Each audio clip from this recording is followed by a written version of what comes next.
नमस्कार दोस्तों। ना किसी को हैरान कीजिए, ना किसी को परेशान कीजिए। कोई लाख बुरा बोले, आप उसे मुस्कुरा के छोड़ दीजिए। दोस्तों, एक कहानी बताता हूँ, बहुत ही इंटरेस्टिंग है और बहुत ही लर्निंग से भरी हुई कहानी है। इस कहानी का जो मेन ऑब्जेक्टिव है वो ये है कि आपके लाइफ में ना बहुत सारे लोग आएंगे जो लोग अपने हिसाब से बिहेव करेंगे, बट आपको जो है ना वो चेंज नहीं होना है, आपको अच्छा ही रहना है। तो दोस्तों चलते हैं, कहानी सुनाता हूँ मैं आपको। एक बार क्या होता है कि एक इंसान होता है, वो जो है ना वो बहुत ज़्यादा जब भी गाड़ी चलाते थे ना, अपनी गाड़ी थी उनके पास, तो कोई भी गलत अगर गाड़ी चलाए तो बड़े परेशान हो जाते थे, उसे गालियाँ देने लग जाते थे, बुरा भला कहने लग जाते थे। तो इस तरह से ना उनकी फैमिली वाले भी बहुत बोलते थे कि भैया आपके झगड़े हो जाएंगे बहुत ज़्यादा, आप अननेसेसरी मत शाउट किया कीजिए, जिसको जैसी चलानी है वो तो चलाएगा ही चलाएगा, आप क्या कर सकते हो, कम से कम आप अपनी गाड़ी को ठीक चलाइए।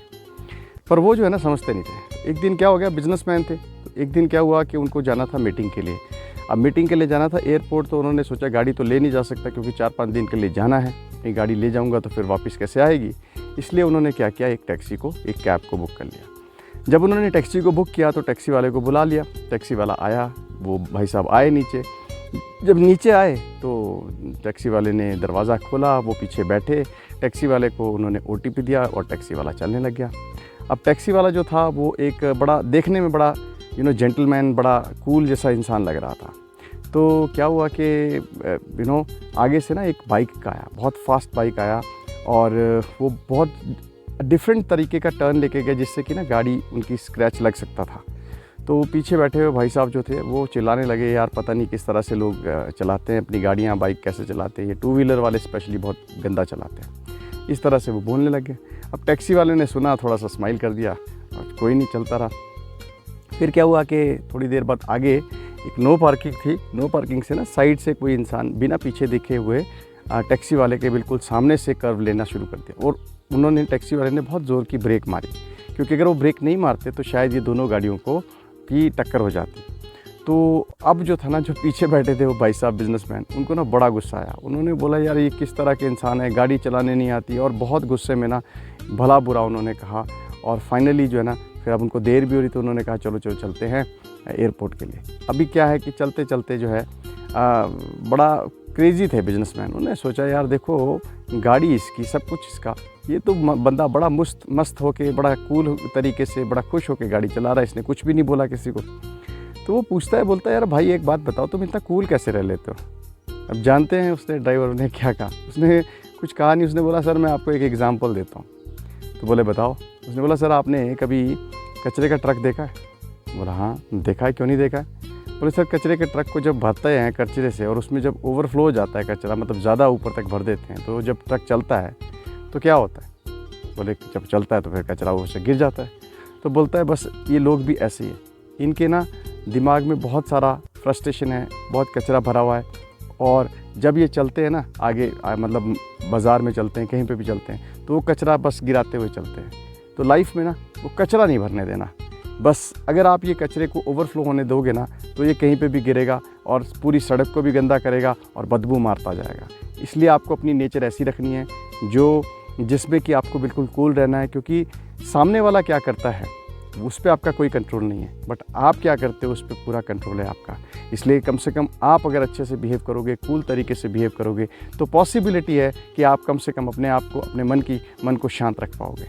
दोस्तों, बिजनेसमैन ने ये बात सुनी और जब वो उतरा तो उसने टैक्सी वाले को जितने पैसे थे उससे भी 500 रुपये ज़्यादा दिए। उसने कहा, यार देख भाई, मेरी ना ज़िंदगी में तूने एक बहुत बढ़िया लेसन दिया है, जो कि शायद मैं आज तक एग्जैक्टली समझ नहीं पाया था, क्योंकि तूने जो एग्ज़ाम्पल दिया ना वो बहुत ही बढ़िया एग्ज़ाम्पल दिया। तो मैं भी अब कोशिश करूँगा दोस्त कि मैं जो है ना अननेसेसरी किसी पे शाउट ना करूँ, क्योंकि मुझे ये पता लग गया है कि सामने वाला अपने तरीके से बिहेव करता है, लेकिन मुझे अपने तरीके से बिहेव करना है। तो कोई इंसान आपको हंसे, कोई इंसान आपके ऊपर बदतमीज़ी करे, कोशिश करिए कि आप उसको अच्छे से रिस्पॉन्ड कर लें, क्योंकि उससे क्या होगा, सामने वाले का जो गुस्सा तो उतरेगा ही और वो शर्मिंदा भी हो जाएगा। इसलिए आपको लाइफ में आगे बढ़ना है तो आपको कूल रहना है। Thank you very much. मुझे उम्मीद है आपको ये स्टोरी अच्छी लगी होगी। Please like and subscribe and forward my videos. Thanks a lot. नमस्कार दोस्तों, एक बात बताता हूँ कि घर छोटा हो या बड़ा, अगर उसमें मिठास नहीं है ना दोस्तों, तो उसमें लोग तो छोड़िए, चींटी भी नहीं आती। दोस्तों, ये बात है तो बड़ी छोटी सी पर सीख देती है बहुत बड़ी। एक कहानी बताता हूँ दोस्तों जो आपको बहुत ही इंस्पायर कर सकती है। और वो एक ऐसे इंसान की कहानी है कि जिसे ना अपने ऊपर बहुत ज़्यादा प्राउड होता था, बहुत ज़्यादा घमंड था कि मैं बहुत बड़ा इंसान हूँ।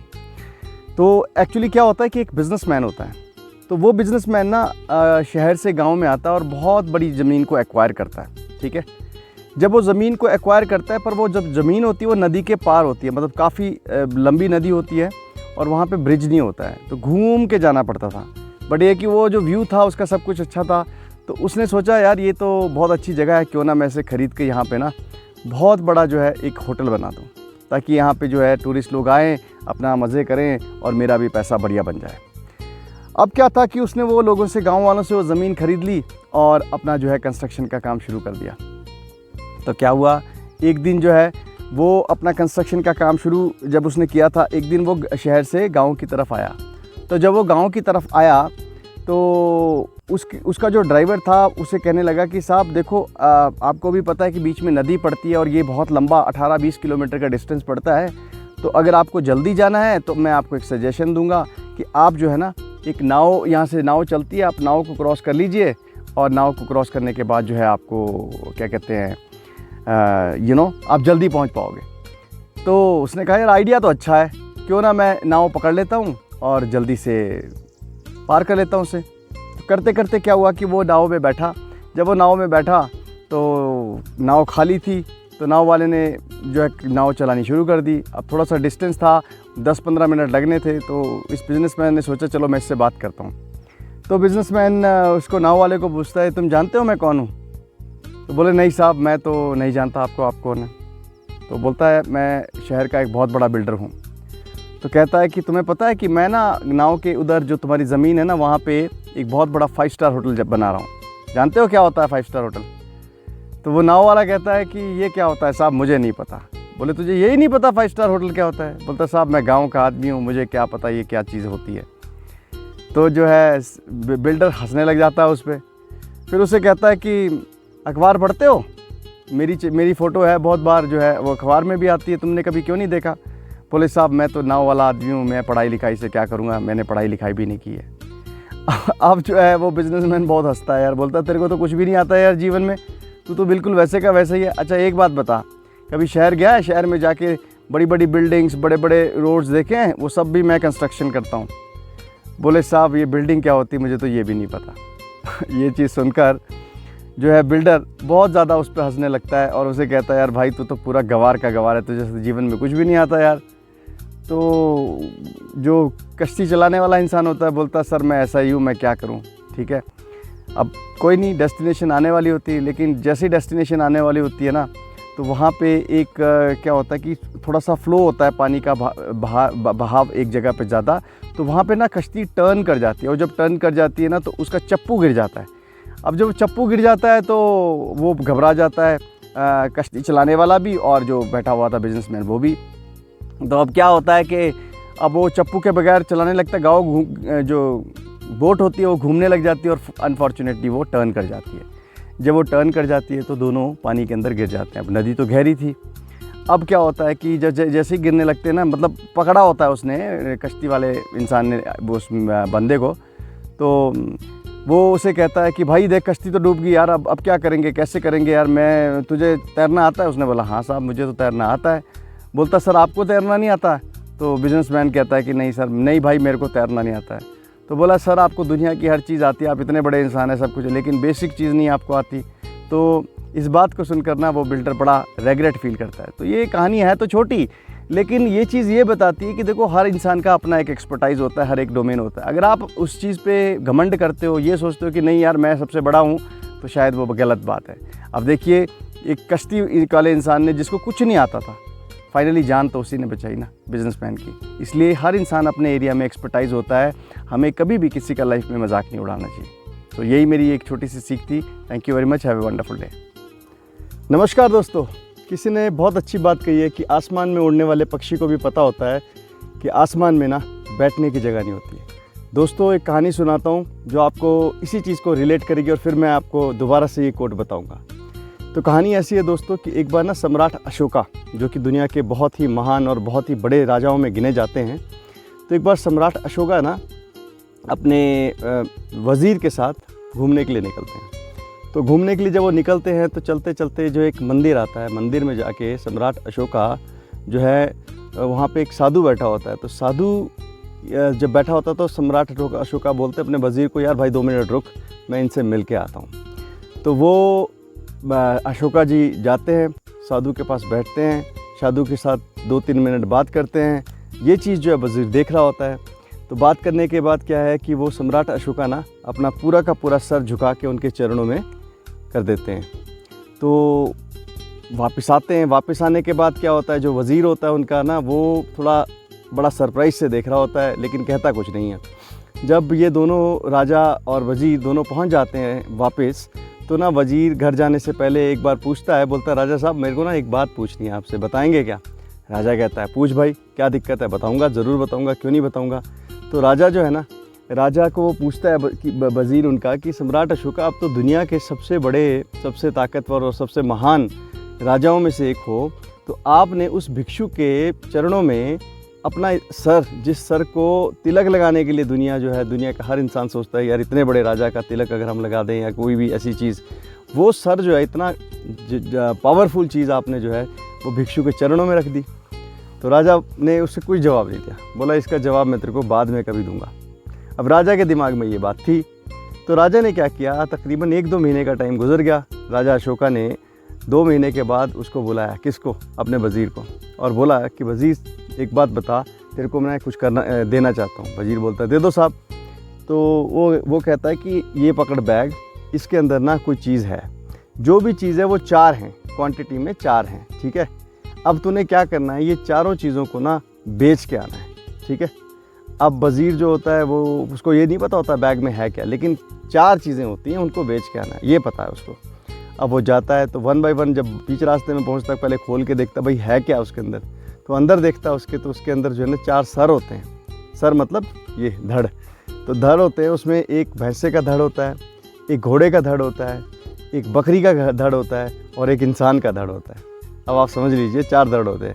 अब राजा ने कहा था कि भैया इसको तेरे को बेच के आना है, एक चारों के चारों को। तो वो वज़ीर जाता है, वज़ीर गाँव में पहुँचता है, वहाँ पर जो है बकरे का धड़ भी बिक जाता है, घोड़े का भी बिक जाता है और भैंसे का भी बिक जाता है। तीनों धड़ बिक जाते हैं, लेकिन इंसान का धड़ नहीं बिकता। अभी क्या था, वज़ीर जो है घबरा जाता है कि यार राजा को क्या बोलूँगा। तो जाता वापस जाता है, जब नहीं बिकता तो फिर बोल देता राजा को कि राजा साहब 4 चीज़ों में से 3 एक ही बिकी है, अब तो मुझे पता है इस बैग में क्या है, लेकिन ये सर नहीं बिका। तो राजा अशोक कहता है कोई बात नहीं, अब एक काम कर, पहले तो तू बेचने गया था, अब इसको फ्री का दे के आ, कोई तो फ्री में तो ले लेगा। तो वज़ीर जो है वो जाता है, फिर गांव में जाता है, वहाँ पे लोगों को पूछता है, कोई भी इंसान दोस्तों से ऐसा नहीं मिलता जो उस सर को रखने के लिए तैयार हो जाए।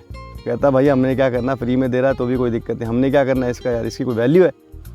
तो वापस आता है, जब वापस आता है तो वज़ीर ना बड़ा घबराया होता है, बोलता है सर राजा साहब ये तो फिर फ्री में भी नहीं बिका। अब राजा उसको बोलता है भाई तू इधर आ, बैठ मेरे सामने, अब 2 महीने पहले का किस्सा याद कर। हम गए थे ना, कहाँ गए थे, घूमने गए थे, और मैंने क्या किया था, अपने सर को झुकाया था उस फ़कीर के आगे, करेक्ट। तूने क्या बोला कि कितना बड़ा सर है, कितना महान नेता है, ये है वो है, 50 चीज़ें तूने बोल दी। और तूने कहा कि भैया इस सर पे तिलक लगाने के लिए दुनिया जो है बड़ा क्रेज़ी रहती है, ये सब चीज़ें तूने बोली। देख ले, ये है सर की कीमत। जिस दिन मैं मरूंगा ना दोस्त, उस दिन इस सर की कीमत 0 होगी। कहने का मतलब ये सर नहीं है, ये अहंकार होता है दोस्त। जो अहंकार होता है ना, इसकी कोई कीमत नहीं होती। आप इसको अपने पास रख के सिर्फ़ और सिर्फ ये अपने आप को सेटिस्फाई कर सकते हो कि आप बहुत ताकतवर हो, आपको दुनिया मानती है, लेकिन ये अहंकार जो है ना, ये बिल्कुल आपकी इसकी कोई वैल्यू नहीं होती, कोई इस अहंकार को एक्सेप्ट नहीं करता। इसलिए लाइफ में ना अपने सर को झुकाओ, अपने अहंकार को झुकाओ, इंसान बनो, लोगों की हेल्प करो और बड़े बनो। दोस्तों मुझे उम्मीद है ये कहानी आपको अच्छी लगी होगी। तो अब मैं आपको बताता हूँ जिससे मैंने शुरुआत की थी कि आसमान में उड़ने वाले पक्षी को भी ये पता होता है कि आसमान में बैठने की जगह नहीं होती। विच मीन्स कहने का मतलब ये है कि एक पक्षी को भी पता होता है कि भैया ये चीज़ नहीं होती है, लेकिन इंसान जो है ना उसको भी पता है कि अहंकार की कोई वैल्यू नहीं होती, लेकिन फिर भी वो अहंकारी होता है। अब जानते हैं क्यों मैंने ये कहा था? इसलिए मैंने ये कहा था कि भैया आपको और मुझे सबको पता है कि जो प्राइड होता है ना, प्राउड करोगे, किसी भी चीज़ पे प्राइड करोगे तो आपको कुछ नहीं मिलेगा। आप सिर्फ़ और सिर्फ ना यूफोरिया में जियोगे, एक ऐसी ज़िंदगी में जियोगे जहाँ पे सिर्फ़ और सिर्फ आपको ऐसा लगता है कि आप बहुत बड़े हो। इसलिए दोस्तों, इंसान बनो, झुके रहो, बरगद के पेड़ के जैसे रहो। दोस्तों, वो कहते हैं ना कि बड़ा हुआ तो क्या हुआ, जैसे पेड़ खजूर, पंछी को छाया नहीं, फल लागे वो भी इतना दूर। इसलिए दोस्तों, खजूर का पेड़ नहीं बनना है, बरगद का पेड़ बनना है, क्योंकि बरगद का पेड़ हमेशा झुका रहता है, बहुत लोगों को छाया देता है, उनको शेल्टर देता है और अपनी रूट्स को मजबूत करता है। इसलिए अपनी रूट्स को मजबूत करो, बड़े बनो और लाइफ में अहंकार ना करो। धन्यवाद। मेरे वीडियो को लाइक और सब्सक्राइब करते रहिए। Thank you very much. नमस्कार दोस्तों। किसी ने कितनी बढ़िया बात कही है कि जब हम अपने लिए चुनते हैं ना तो श्रेष्ठ चुनते हैं, लेकिन जब प्रभु पे छोड़ देते हैं तो प्रभु हमारे लिए सर्वश्रेष्ठ चुनते हैं। दोस्तों, ये छोटा सा लाइन है लेकिन बहुत पावरफुल है। इसके लिए ना मैं आपको एक स्टोरी बताता हूँ और बहुत इंटरेस्टिंग स्टोरी है दोस्तों। स्टोरी ऐसी है कि एक बार क्या होता है, एक पिता अपने बेटे के साथ घर में होता है। थोड़ा उनकी आर्थिक स्थिति जो है वो ठीक नहीं होती, थोड़ा गरीब परिवार से होते हैं वो। तो क्या होता है कि पिता एक दिन जो है बेटे को बोलता है कि चलो यार, मैं तेरे को आज बादाम का हलवा खिलाता हूँ। अब बेटे के लिए तो ये पार्टी थी, गरीब परिवार से होते थे तो बादाम खाना मतलब बहुत बड़ी बात। तो पिता ने वो हलवा बनाया। अब जब हलवा बनाया, बादाम का हलवा बनाया, तो 2 कटोरी में डाल दिया। अब दोनों बैठ गए, पिता और बेटा। तो पिता ने बेटे को कहा कि बेटा एक काम करो, एक कटोरी उठा लो।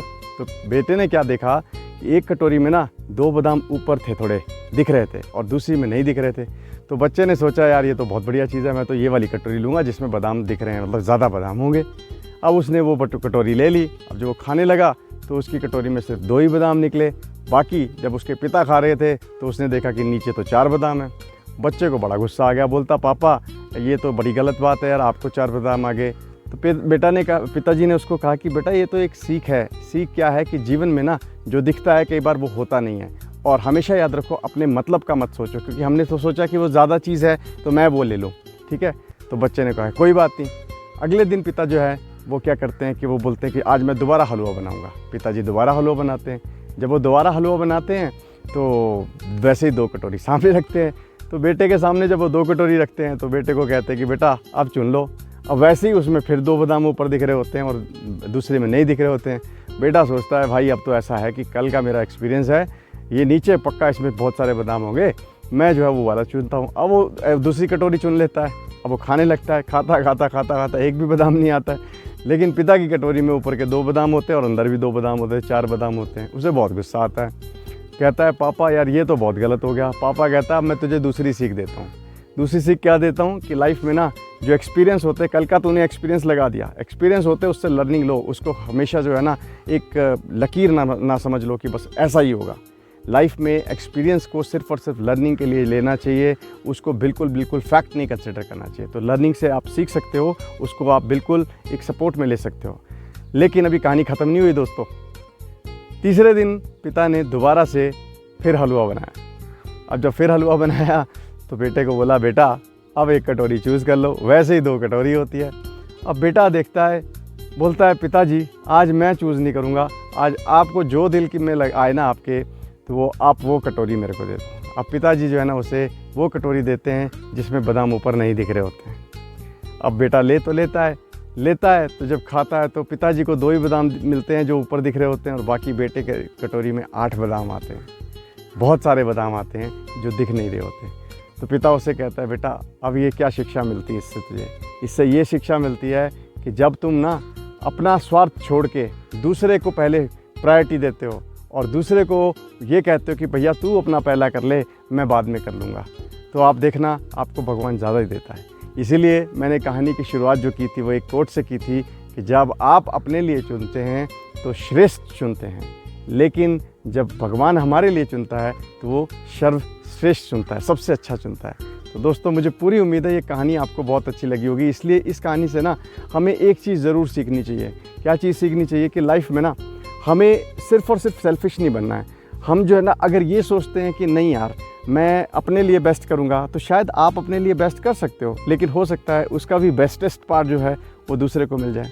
इसलिए लाइफ में पहले दूसरों का सोचो। बाय डिफ़ॉल्ट आप देखेंगे कि आप जो है बेटर ही पाएंगे, क्योंकि भगवान जो है ना उन लोगों की सपोर्ट करता है जो दूसरों की सपोर्ट करता है। भगवान कहता है जो सेल्फिश लोग होते हैं ना जीवन में, जो सिर्फ अपना अपना सोचते हैं, उनकी सपोर्ट मैं क्यों करूं, क्योंकि वो तो सिर्फ अपना सोच रहे हैं। लेकिन जो मेरे बंदों का सोच रहा है, जो दूसरों का सोच रहा है, उसकी सपोर्ट मैं ज़रूर करूँगा। इसलिए भगवान भी उन लोगों की हेल्प करते हैं जो दूसरों की हेल्प करते हैं और अपनी हेल्प करते हैं। इसलिए दोस्तों, अच्छे इंसान बनो, बड़े बनो। मैं उम्मीद करता हूँ मेरी छोटी छोटी कहानियाँ आपको अच्छी लगती होगी। Please like and subscribe my videos and please forward. Thank you very much. Have a wonderful day had. Thanks a lot.